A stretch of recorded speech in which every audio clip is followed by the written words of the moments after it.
Sarah Martinez had exactly 47 cents in her pocket when she did something that would change her life forever. She leaned over to a complete stranger on the subway and whispered 5 words that made this billionaire CEO stop everything he was doing. But what happened next? Nobody could have predicted this quick flash montage: empty wallet, crying children, luxurious office, shocked face. But before I reveal the twist that left even me speechless, you need to hear how this all started. Because what this single mom didn't know was that the homeless-looking man sitting next to her owned half of New York City. And if you think you know where this story is going, trust me, you don't. So stick around, because at the 6-minute mark there's a revelation that will literally give you chills. It was 6:47 p.m. on a rainy Tuesday in Manhattan. Sarah Martinez, 28 years old, sat on the downtown 6 train with her heart pounding and her hands shaking. She clutched a crumpled piece of paper, an eviction notice that gave her exactly 48 hours to come up with $2,400 or lose the tiny apartment she shared with her 2 young children. But here's what makes this story absolutely incredible. Sitting right next to her was a man who looked like he hadn't showered in days. His clothes were wrinkled, his beard was unkempt, and he was reading a newspaper that was 3 days old. To everyone on that subway car, including Sarah, he looked like just another struggling New Yorker. What they didn't know was that this homeless-looking man was actually Marcus Chun, CEO of Chun Industries, owner of 47 buildings in Manhattan and worth an estimated $2.3 billion.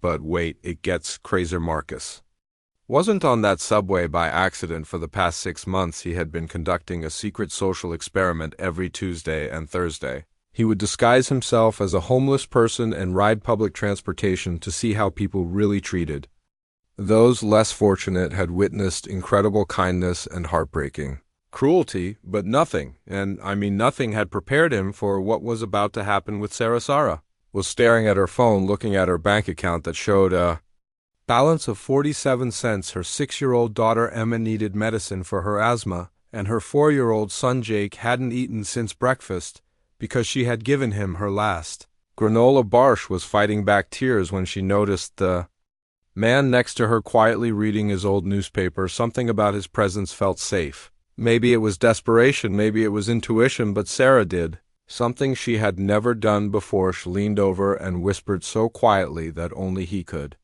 hear. "I'm sorry to bother you, but I can't feed my kids tonight. Do you happen to have any spare change?" Marcus looked up from his newspaper, and in that moment something extraordinary happened. You see, for 6 months people had ignored him, avoided him, even insulted him when he was dressed as a homeless person. But here was Sarah, clearly struggling herself, asking not for money for drugs or alcohol, but to feed her children. Marcus studied her face. He saw the shame, the desperation, but also the fierce love of a mother who would do anything for her kids. She reached into his pocket and pulled out a crumpled $20 bill. "Take this," he said softly, "and don't apologize for being a good mother." Sarah's eyes filled with tears. "Thank you," she whispered. "I promise I'll pay you back somehow." But then Marcus did something that would change everything. Looked at this young mother and made a decision that would shock everyone, including his own board of directors. "Your name?" he asked. "It's Sarah Martinez. I want you to get off at the next stop with me. There's something I need to tell." Yuffie stood on the street corner as rain began to fall. Sarah was confused, but something told her to trust this stranger who had shown her kindness. Marcus pulled out his phone, not the old flip phone had been carrying as part of his disguise, but a brand new iPhone. "I need to be honest with you, I'm not who you think I am." Sarah took a step back, suddenly afraid. "Me name is Marcus Chun. I'm the CEO of Chun Industries." Sarah had no idea what that meant, but Marcus continued. "He owned 47 buildings in this city, including the one you're about to be evicted from." Sarah's face went white. I don't understand." "Well, 47 Amsterdam Avenue, apartment 4B, that's your address, isn't it?" Sarah nodded, too shocked to speak. "Sarah, for the past 6 months, I've been riding the subway disguised as a homeless person. I wanted to see how people really treat those who have nothing, and in all that time you're the first person who asked me for help, not for yourself, but for your children. But here is the thing, Sarah, what I'm about to offer you isn't charity, it's an opportunity. Because what you don't know is that I've been looking for someone exactly like you for over 2 years." Marcus led Sarah to a nearby coffee shop and ordered her food, the first real meal she'd had in 2 days. "Sarah, tell me about yourself." What did you do before you became a single mother? Between bites, Sarah explained that she had been studying business administration. At knew before she got pregnant she had to drop out to work 3 part-time jobs, but she never gave up her dream of one day starting her own business. What kind of business? Marcus? A skita nonprofit. I want to help single mothers like me, provide them with job training, childcare, financial literacy, everything I wish I had when I was struggling. Marcus smiled, the first genuine smile had in months. Sarah, I've been looking for someone to run my new foundation, someone who understands struggle, who has integrity, who thinks about others before themselves. Sarah nearly choked on her coffee. With Chun Foundation for Family Services, I've already allocated $50 million to it, but I needed the right person to run it, someone who's lived the experience. I'm offering you the position of executive director, starting salary $120,000 a year, full benefits and housing assistance. Sarah stared at him in disbelief. This isn't real. This doesn't happen to people like might's happening to you, Sarah, but there's one condition. Sarah's heart sank. She knew there had to be a catch. You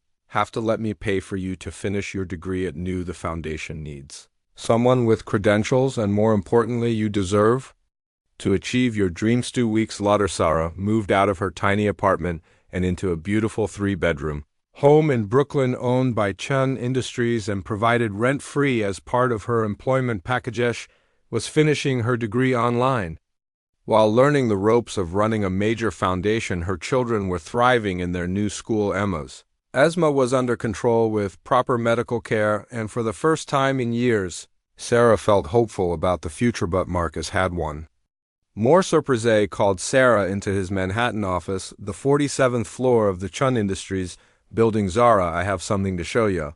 Led her to a wall covered with photos, pictures of people Marcus had encountered during his subway experiment. Some had shown kindness, others had been cruel, and many had simply ignored him. This wall represents 6 months of research into human nature, and your photo, he pointed to a picture of Sarah on the subway taken secretly that night. Your photo is going right here in the center because you represent the best of humanity. Sarah was moved to tears, but Marcus wasn't finished. Sarah, I have a confession. That night on the subway wasn't random. I had been watching you for 3 weeks. Sarah's smile faded. What do you mean? Your landlord, Mr. Peterson, is my tenant. When he told me about a single mother who was always helping other residents, despite her own struggles, who shared her groceries with elderly neighbors, who babysat for other single mothers for free, I knew I had to meet you. Subway encounter was planned, Sarah, but your response wasn't. Your kindness, your humility, your immediate concern for your children, that was all real, and that's exactly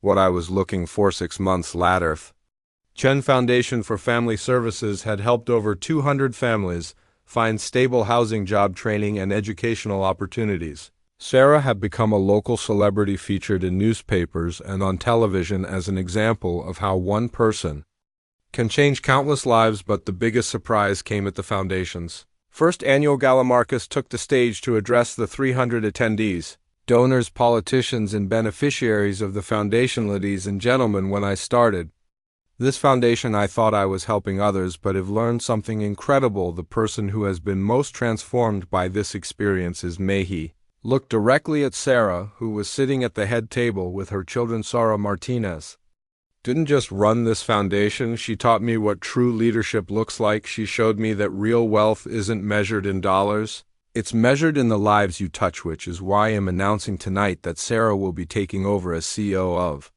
Chun Industries. Room erupted in applause, but Sarah sat in stunned silence. And Sarah, Marcus continued, the foundation will now be renamed the Martinez Foundation for Family Services, because it was never my vision, it was yours.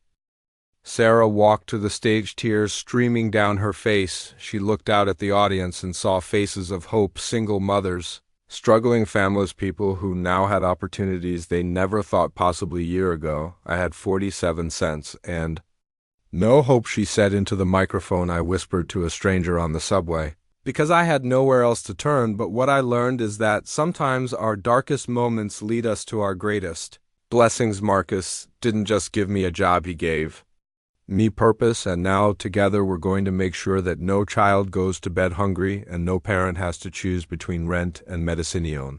Year later, Sarah Martinez, now CEO of Chun Industries, had transformed not just her own life but the lives Of thousands of families across New York City, the Martinez Foundation had opened 12 centers across the city, providing services to over 2,000 families annually. But perhaps the most beautiful part of this story is what happened to Marcus. Never stopped his subway experiments every Tuesday and Thursday. He still disguises himself and rides public transportation. But now, instead of just observing Hayes actively looking for the next Sarah Martinez, the next person whose kindness and character could change the world, and Sarah, she keeps that original $20 bill in a frame on her desk. Not as a reminder of her struggles, but as a reminder that sometimes the most powerful force in the universe is simply asking for help and being willing to help others. Beckhouse, that whispered plea on a subway train, "I can't feed my kids," didn't just change Sarah's life, it changed the entire city. This incredible true story proves that kindness is the most powerful force in the world. If Sarah's story inspired you, hit that like button and subscribe for more amazing real-life stories that will restore your faith in humanity. And here is a challenge this week: show kindness to one stranger you never know. They might just change your life too. Did you think of Sarah's incredible journey? Let me know in the comments below. And if you know someone who needs to hear this story, share this video right now. Thanks for watching, and remember, your next conversation with a stranger could change everything.